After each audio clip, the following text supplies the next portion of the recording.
Vikings. Over 1,000 years ago, these fierce warriors swept like a storm through the world.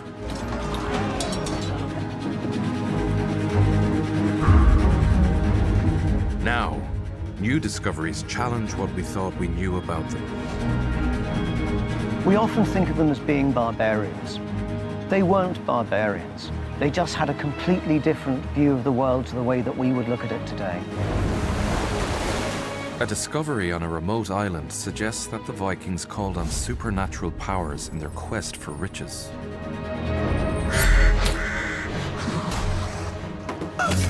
They were hostile, violent, and destructive. But evidence now suggests that during a mysterious crisis, they became unlikely saviors. Most dramatic of all is the story of a Viking king named Ivar. In 2020, archaeologists found the remains of the harbor where he docked hundreds of ships filled with slaves. Ivar and his descendants built an empire in the North Atlantic. They also invaded the Anglo-Saxon kingdoms, threatening to crush the fledgling nation of England. The dynasty of Ivar changed the course of history. This is their story.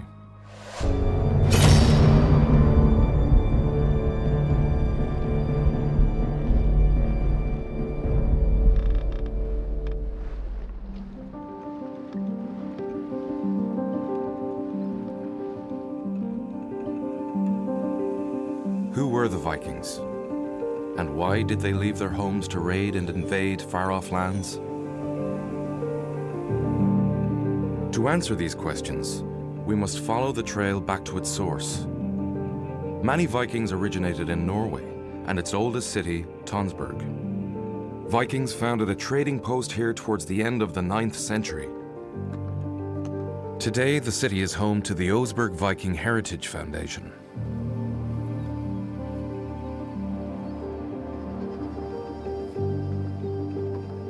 To know why the sea and sailing and ships are important to Norwegians, you only have to look at the map. Look at our coastline.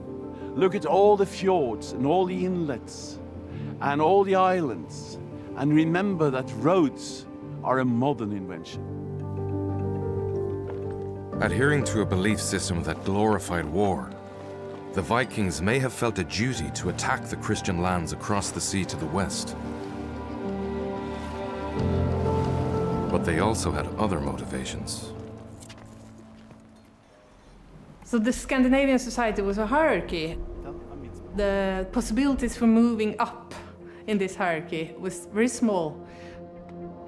The going abroad, the possibilities of getting resources back, to climb the social ladder.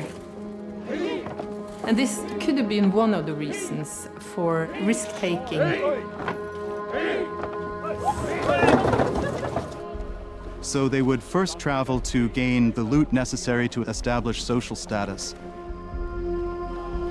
If you had tremendous, fancy, exotic things, that established you as an important person. If you had more slaves than your neighbor, that established you as an important person.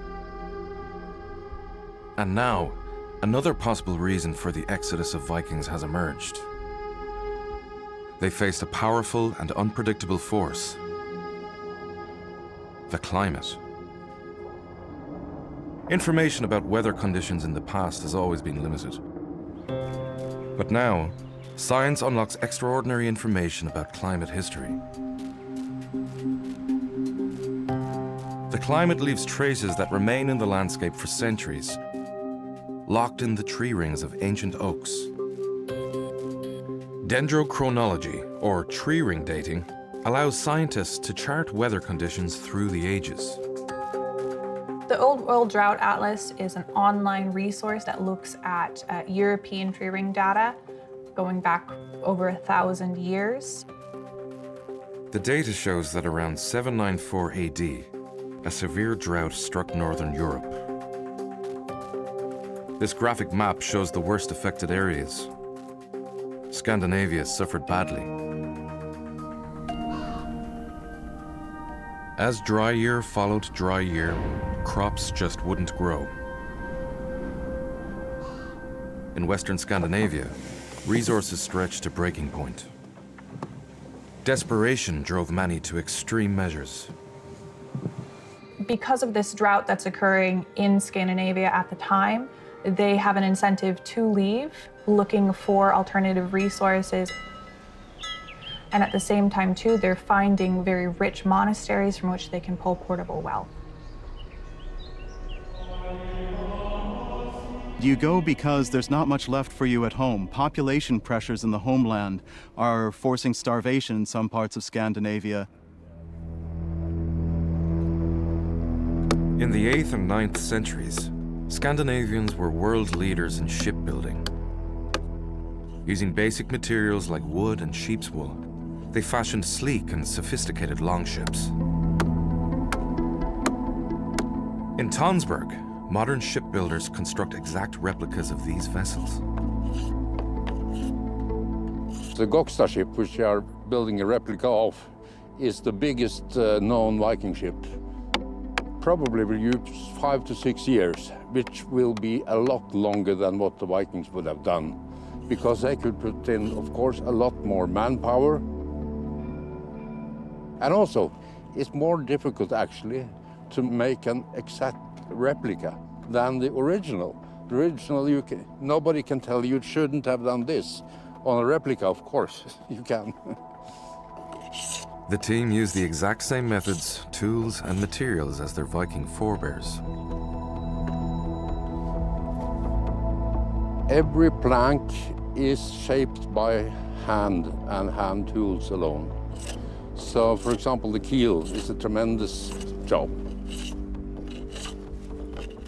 You start with an oak log, the diameter like this, and you cut it down to the size you see in the yard here. It's a tremendous amount of work. When building the Gokstad ship, we are trying to make it as close to the original as is possible to do. That includes using the same kind of tools that the Vikings would have used, and also the same kind of timber for the ship itself, which means, for example, we won't use a saw, because the Vikings didn't have saws. We can still visit original Viking ships. Archeologists have unearthed several that the Vikings buried over 1,000 years ago.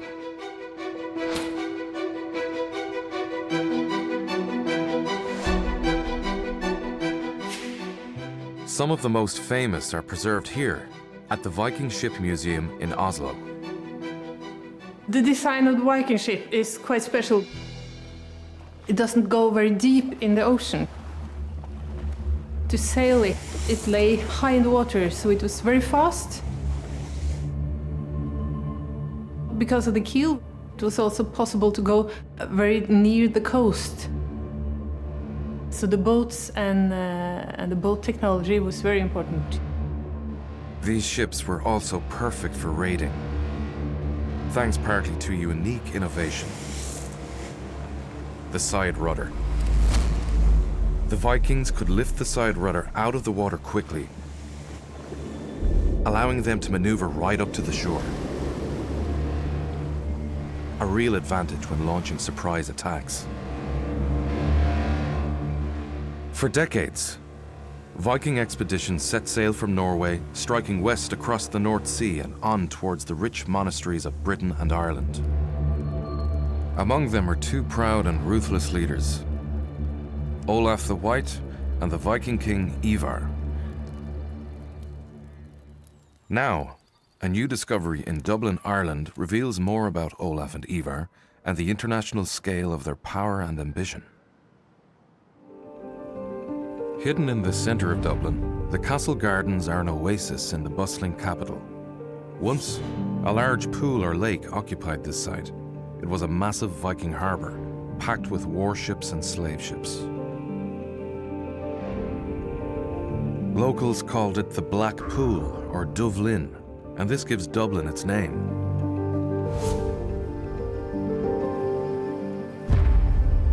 Now, archaeologists uncover exciting traces of the birth of a city.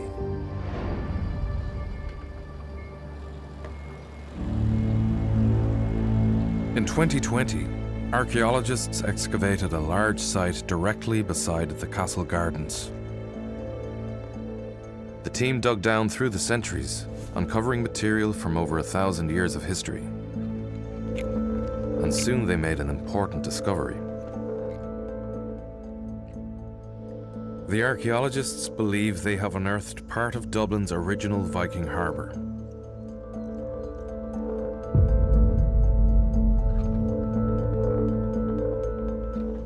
The discovery of Viking ship timber and ship's nails shows they are on the right track. Here we have a piece of ship's timber that we found on the site. It's half of the rib of a Viking boat.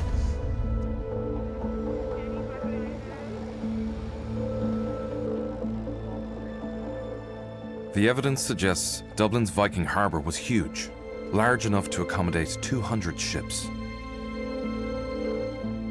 But who built it? Could it be the Viking kings who ruled Dublin from around 850 AD?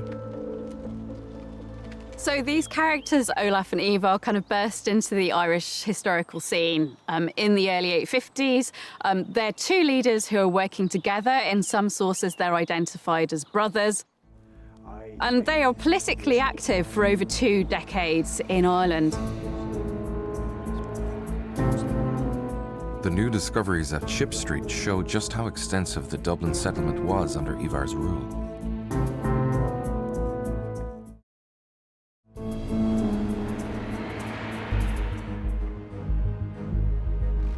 This was a major international hub, where slaves and other goods were gathered and shipped off to ports around the known world. Through a combination of war, trade, and settlement, Ivar and his descendants changed Western Europe, helping to create the region we know today. For the Vikings, the project had unprecedented scale and ambition. It was the culmination of a process that started some 60 years earlier, in the late 9th century, when Vikings began raiding monasteries around northwest Europe.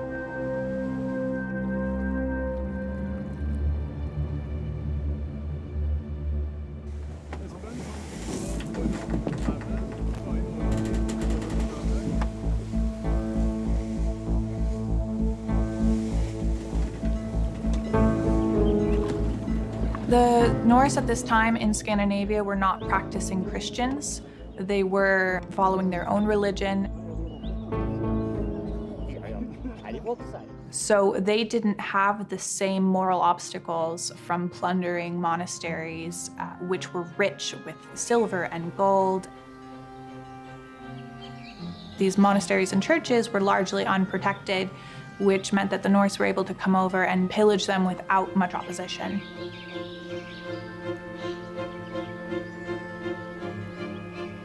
They were easy targets. The church settlement is an easy target.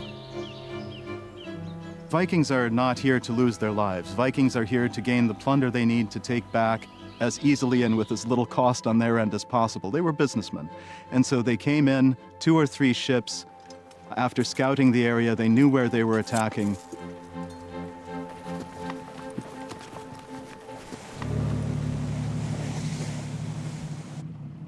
In 793 AD, Vikings attacked the monastery on Lindisfarne Island, off England's northeast coast.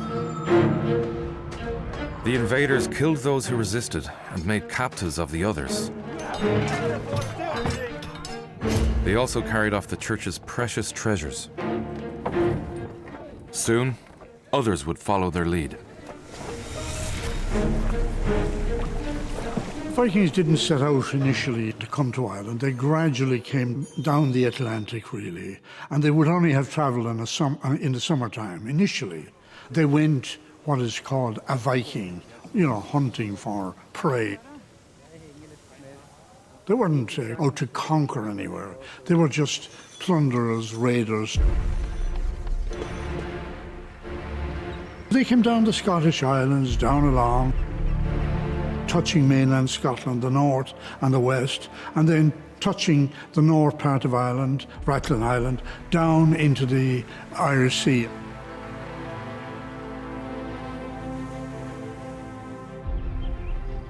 By the late 8th century, Ireland had been a Christian country for over 300 years and was home to many church settlements.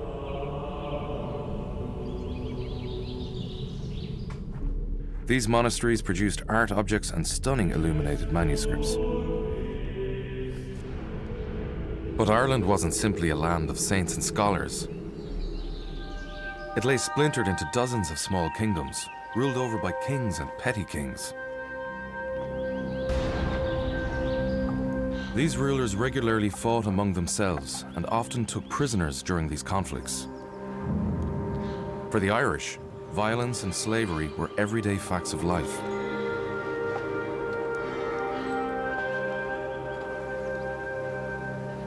The main ways that the landscape of Ireland differs now to the Viking Age is in terms of forest cover.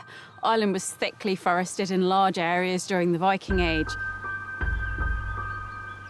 The landscape would have been less passable than it was nowadays because there would have been these tracts of forest and bogland to negotiate.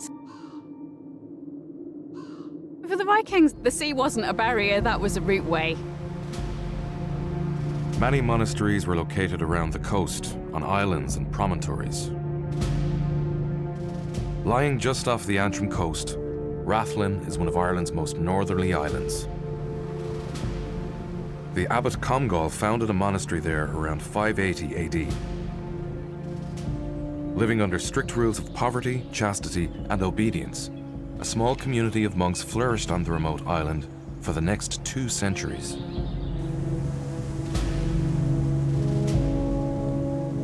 But in 795, Viking longships headed southwards along Scotland's west coast in search of targets and booty.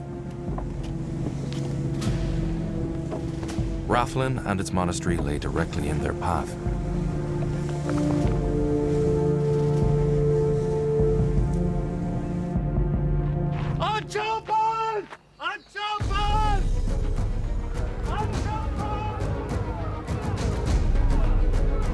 They would have done a targeted raid, fast in, fast out, as much loot and as much slaves as they could take away in a single trip.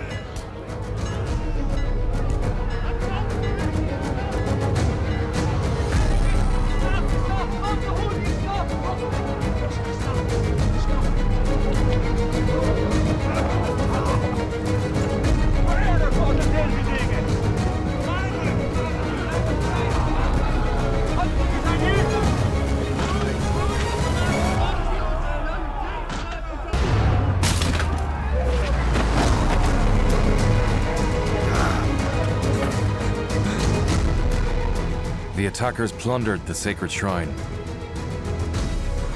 Those who resisted were taken prisoner or killed. Then they set fire to the monastery.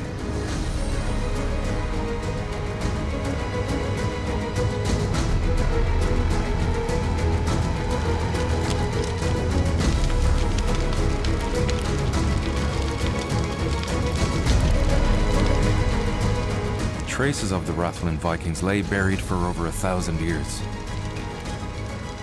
In the 18th century, investigations uncovered a Viking cemetery on the island. And a few years ago, archaeologists made a fascinating discovery nearby.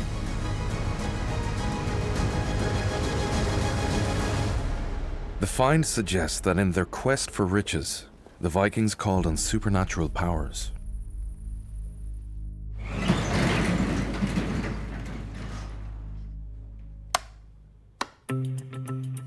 In 2018, the renovation of a house in Rathlin village uncovered the remains of a woman. Buried alongside was an ancient brooch.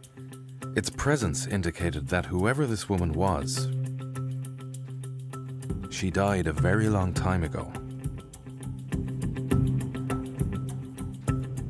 In Belfast, archaeologist Stephen Gilmore carried out a post-excavation analysis of the remains.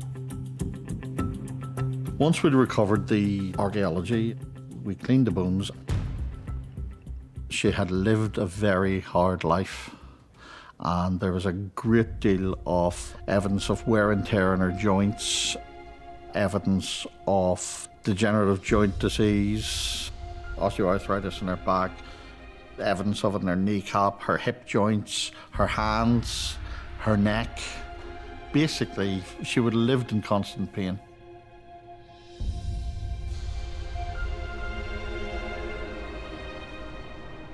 Hoping to find out more about who she was, he sent a sample of the bone for DNA analysis. The Department of Genetics at Trinity College Dublin is at the forefront of modern genetic research. The researchers here specialize in ancient DNA, the process of extracting DNA from the bones of people who died long ago. DNA analysis can reveal surprising and even shocking information about individuals who lived many centuries ago. Doctoral researcher Emily Breslin is excited by what the Rathlin bones might reveal. The lady from Rathlin is a mystery. We have this lady who was buried on quite a remote island in the north of Ireland. She was quite advanced in years when she died. But she is from a time period, a very dynamic time period, which there was a lot of mobility. People were moving via the seaways all over the north of Europe at the time.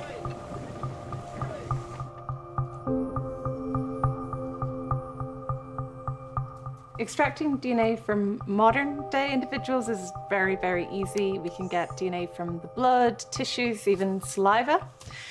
It's a completely different matter when we're dealing with archaeological remains. Much of this material, we're not actually going to get any usable amount of human DNA out of this. But there are some skeletal elements that are particularly good at preserving ancient DNA, what we call the petrous temporal bone, which surrounds the inner ear. Ancient bones are often in such bad condition that survival of a petrous bone is by no means guaranteed. Luckily, the Rathlin remains yield a usable sample. The team carry out the analysis and are surprised by the results. The genetic analysis confirmed that she was female, and she was estimated to have almost fully Norwegian-like ancestry, with no detectable trace of an Irish, Scottish-like ancestry. She doesn't have the blonde hair and blue eyes that are the sort of stereotypical image of Vikings. She had dark brown hair, brown eyes, and a lighter skin tone. I know we all have the idea of, the classic Viking with blonde hair and blue eyes. But we also see diversity. We have got Vikings with darker pigmentation as well. The scientific analysis tells us a lot about the Rathlin woman. She was not native to the island, but grew up in Norway. But she's still cloaked in mystery. Who was she? And how did she come to die on a lonely island so far from home?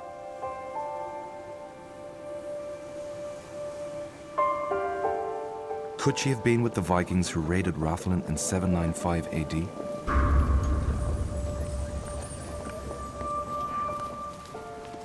She obviously wasn't a settler because there's no evidence of Viking settlement in Rathlin. You don't bring an old woman on a raid or trading mission without a very good reason. You want your ship filled with active oarsmen, active warriors. Her role in a military mission, I think, it's much more difficult to explain. In this condition, be a part of a working team on a boat is not likely. And then, of course, you can look at other possibilities. The Vikings may have thought the woman could call on supernatural powers to aid their mission. Is there a possibility that she was their wise woman? You know, you need somebody to protect you from the curses of the churches that you're knocking over. Maybe this was this woman's role. Magic seems to be associated with female characters. The female sphere in the Viking Age, in the written sources. And this has actually a parallel in the Greek mythology and many other mythologies, that sort of the household magic is a sort of a female sphere. What we call magic and sorcery, what they probably would call part of the living world. Also something to do with our modern way of understanding this phenomenon, because magic was probably as real to them as electrical objects are for us today. Whether or not they believed they had supernatural assistance, the Vikings continued to raid monasteries with deadly efficiency. In 807, they burned the church settlement on Inishmurray of Ireland's west coast. It seems the same raiders then continued down the coast in search of further prey. Located near Galway in Western Ireland, the peninsula of Roscommon looks southwest towards the Atlantic. Roscommon is best known for its medieval monastery, probably founded around the 7th century. All that survives are the remains of a small church, a graveyard, and a round tower. Today, this seems like a remote rural area, but during Viking times, it was a major hub of European trade. So much so that it's attracted a research team from the University of Minnesota. Researchers Steve Matthews and David Woodward believe that before many European cities existed, Roscommon was an important international center. They use remote sensing technology to find out more.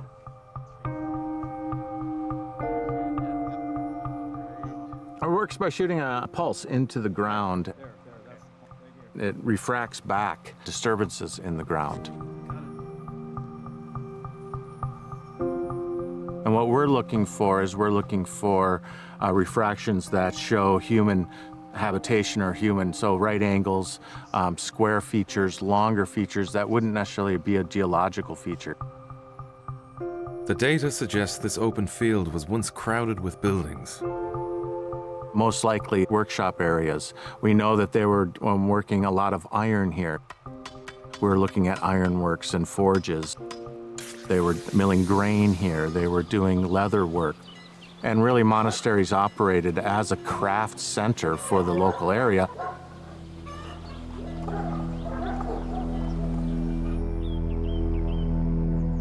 Roscommon would have been a center of industry and trade, where all sorts of goods circulated, and a tempting target for the Viking raiders. It's hard to know what the Vikings knew about Roscommon before they came. It may have been a target of opportunity, but the site certainly was connected with much larger trade routes in the Atlantic. The trade routes which we know were begun in the Bronze Age with the Phoenicians that stretched from North Africa, Egypt, up the coast of Spain, all the way here to Galway Bay, north to Scotland. These trade routes would have been known to the monks at the time, and if the Vikings didn't know where they were coming at the time of Roscommon, interviews with monks would tell them exactly where the monasteries were. When we think of Ireland today, we think of it as a land. When you lived here in the 6th, 7th, 8th century, you thought of it as a gateway to the water. The water is the highway to the world. The Vikings understood this, the Irish understood this. What this says to me is that the Vikings knew and understood there was a rich monastery here at Roscommon at the time they hit it.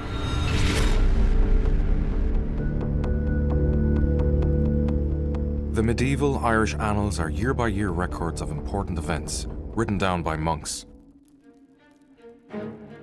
An entry for 807 AD chronicles the attack on Roscommon. The heathens invaded Roscommon. The moon was turned to the color of blood. The moon turning to blood, often that's interpreted as an eclipse. But that's our own modern thinking. We think, okay, a blood moon means an eclipse. A blood moon just means the moon is red as blood. And that can happen from a very Viking-oriented cause, fire. When you burn things, especially on a massive scale, the moon turns bright red as if it's washed with blood. I'd like to rethink our understanding of monks. Monks at the time are not cowards, they're very brave. Blood is the symbol of martyrs, and that goes all the way back to the very early church. Tertullian, the church father, said, "The blood of the martyrs is the seed of the church." Vikings won battles with nasty weapons and a vicious attitude. Monks believed they would always win the war by outlasting it.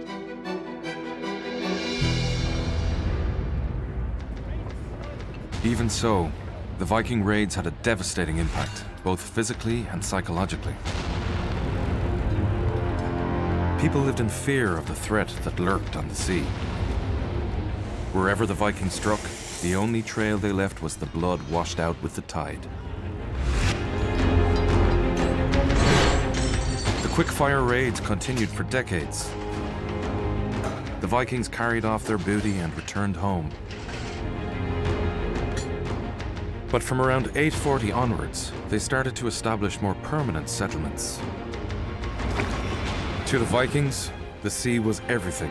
It was their highway, a means to travel, to raid, and to trade.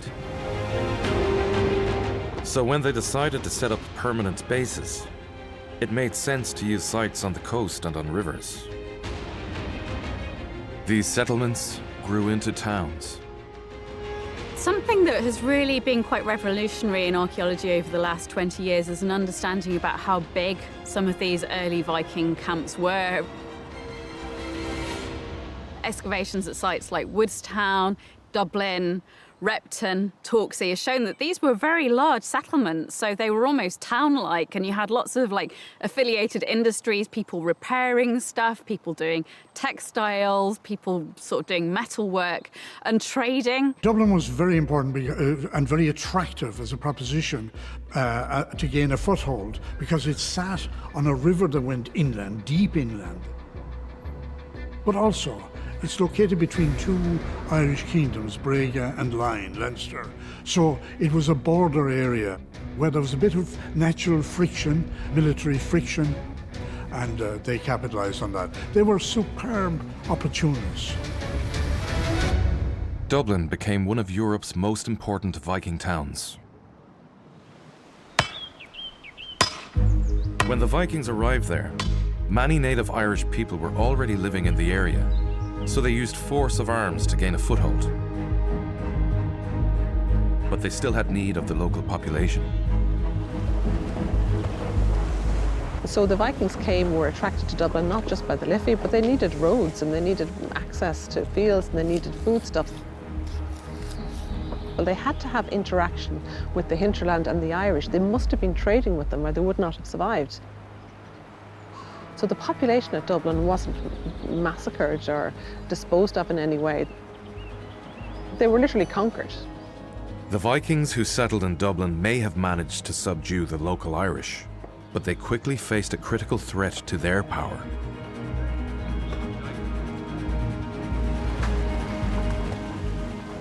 Around 850, a new contingent of Scandinavians headed for Ireland. The Irish called them the Dark Foreigners. When this group emerges, they are in conflict with other bands of Vikings that are in Ireland. One group is called the Dark Foreigners, and one group is called the Fair Foreigners. Using the terms dark and fair in other contexts in Irish language, they can sometimes mean new and old. The idea of maybe older being fairer, more eminent, and newer sort of then having slightly negative connotations. The new or Dark Foreigners were led by two formidable Viking kings, Ivar and Olaf the White. They seemed like a different breed, more ambitious and ruthless than the Fair Foreigners. And soon, they showed their predecessors who was in control.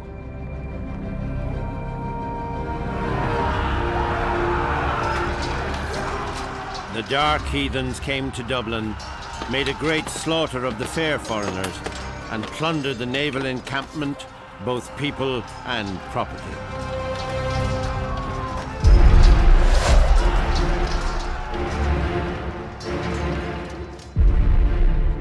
Ivar and Olaf were now in command of the Dublin settlement and its extensive harbour.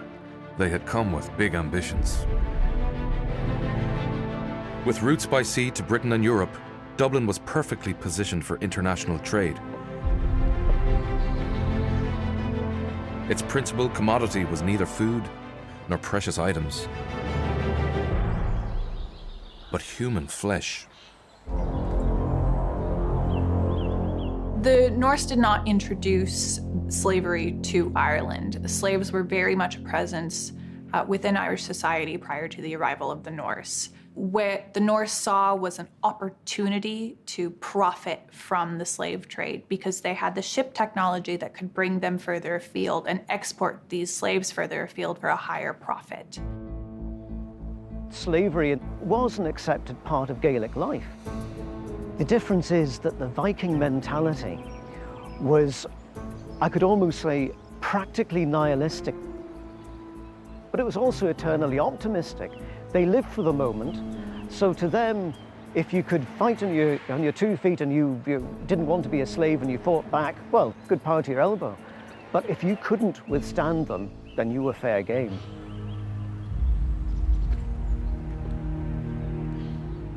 Ivar and Olaf gathered many captives during the raids. They also traded with Irish kings, who sometimes handed over prisoners in return for Viking silver.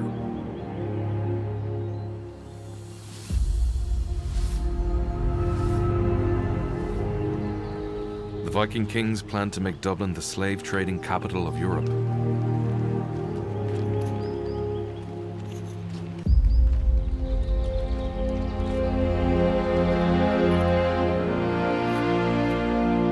And to realize this, they equipped and maintained large numbers of warriors.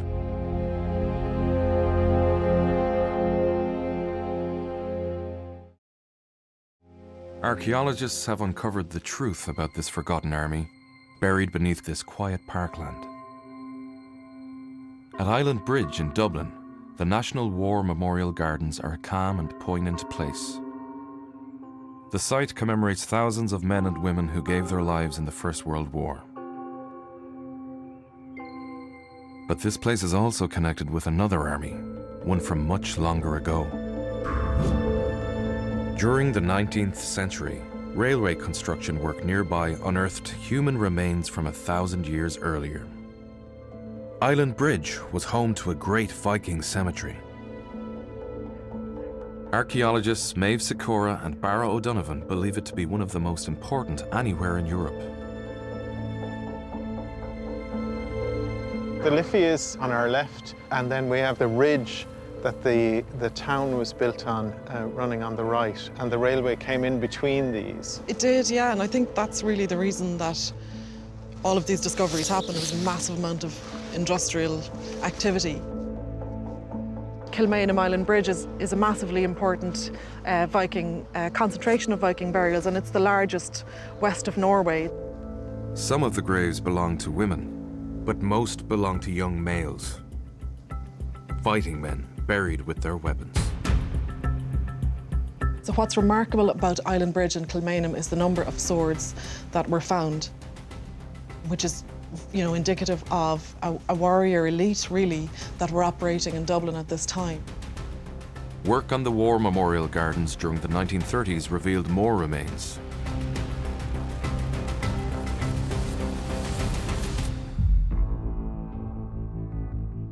Five other Viking skeletons were discovered.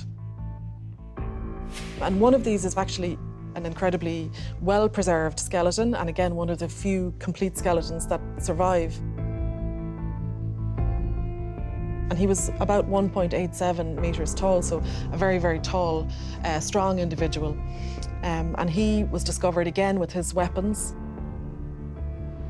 The entire grave was block lifted and brought into the National Museum for excavation in the museum.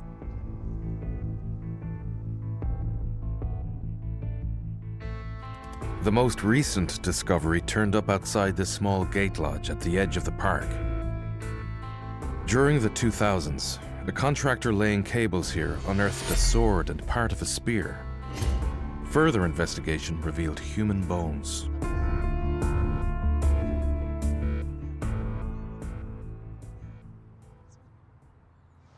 And the really unfortunate thing about the 19th century discoveries was that the human remains weren't curated. So this was, obviously very exciting to think that something might still remain. It may be the sort of last remaining trace of in situ Viking burials in this part of Dublin. Modern technology allowed for a scientific investigation of the remains. This individual died between about 18 and 20 years of age, so he was a young man. Isotope analysis done on a tooth indicates that this individual did not grow up in Ireland. He was probably born somewhere like Scandinavia and moved to Dublin in his later life. So this Viking sword from Island Bridge, we think dates to the 9th century AD.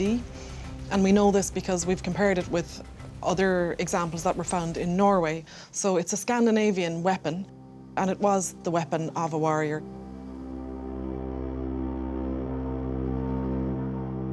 This young man had status. He may have been the son of a Viking lord or king. Like the other warriors whose graves lie deep in Island Bridge, he was buried in the late 9th century, around the time when Ivar and Olaf ruled Dublin.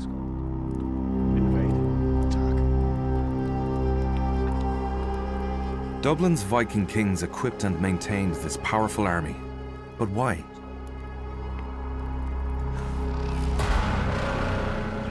As pragmatic as they were ruthless, Ivar and Olaf knew that conquering Ireland would be difficult. The range of different power groups made it next to impossible for the Vikings to occupy the country. Easier conquests could be made elsewhere. The Viking kings looked to the land that lay eastwards, across the grey swells of the Irish Sea. In 865 AD, Ivar embarked at the head of a force of Dublin Vikings. They journeyed to the east coast of England, where they joined up with other Viking bands. These warriors were united by a common goal: to conquer England. They are known as the Viking Great Army. They were intent on conquest. Ivar is remembered both in history and in legend as being a prominent leader within the Viking Great Army. We can see him moving between both islands for the purpose of political campaigns.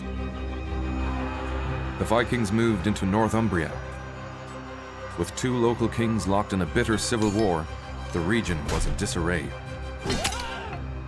Taking advantage of the chaos, the Viking army captured the region's main city, York. Faced with a common enemy, the rival kings put aside their differences and tried to recapture York. But the invaders defeated and killed them. For decades to come, York would be a Viking city.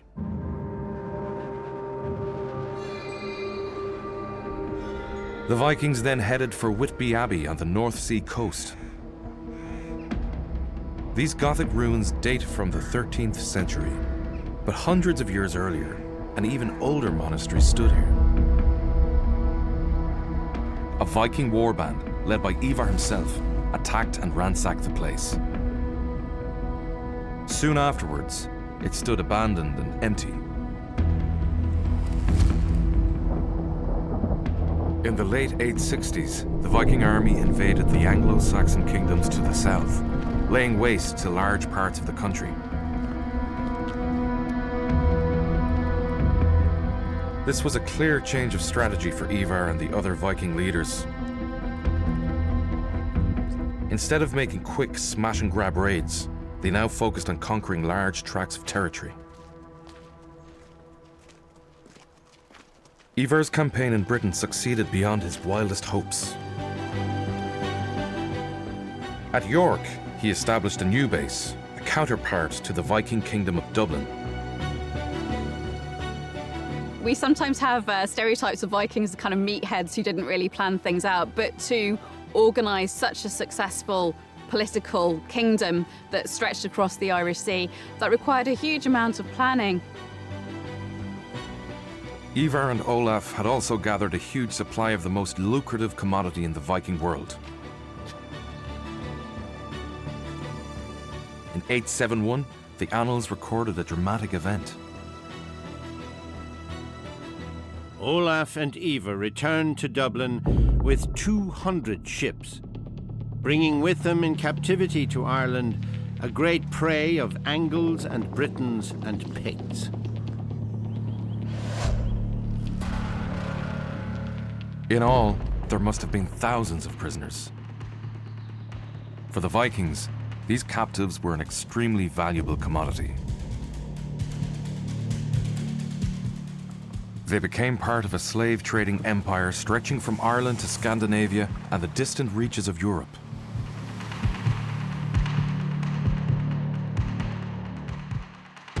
Ivar died in 873. By then, his reputation was such that the annals called him King of the Norsemen, of all Ireland and Britain.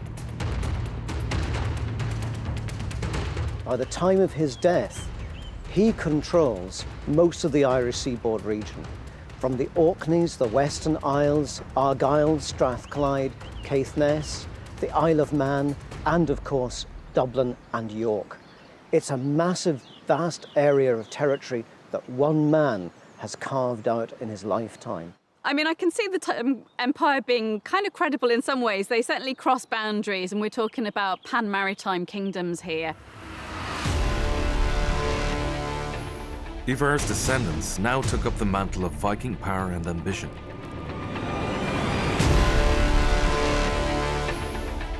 One after another, his sons and grandsons succeeded him as kings of Dublin.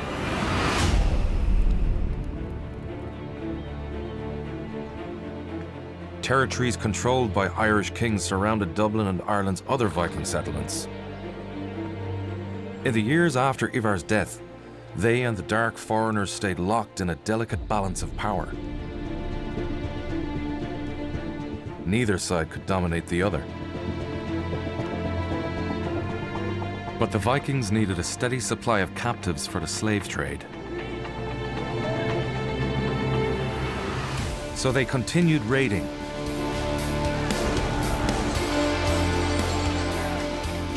Attacking settlements and monasteries that lay under the protection of the Irish kings. Just north of Dublin stood the Irish kingdom of Brega, centred around the ancient passage tomb of Knowth. The Vikings had attacked and plundered the site in the past. And in 896 AD, they killed Flanacán mac Ceallacht, the king of Brega. For Flanacán's kinsfolk, this was a point of no return. And in time, they would avenge their slain king. In 902, the men at Brega joined forces with the Kingdom of Leinster and struck at Dublin. It seems the two-pronged Irish attack caught the Vikings off guard.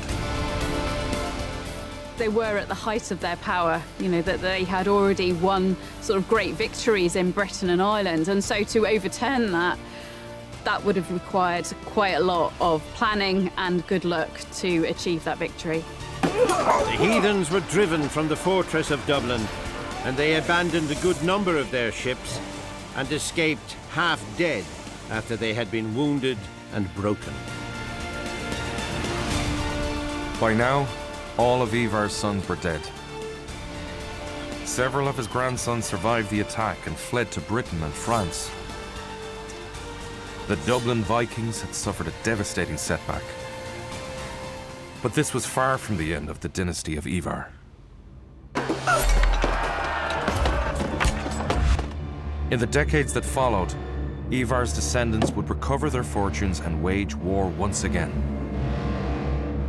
And the greatest battle they fought would decide the fate of England. All the evidence we've got suggests that there were thousands of people who participated in the battle. There was a huge gathering of military power by the standards of the time. Where the battle was fought will be where the birth of the nation of England happened.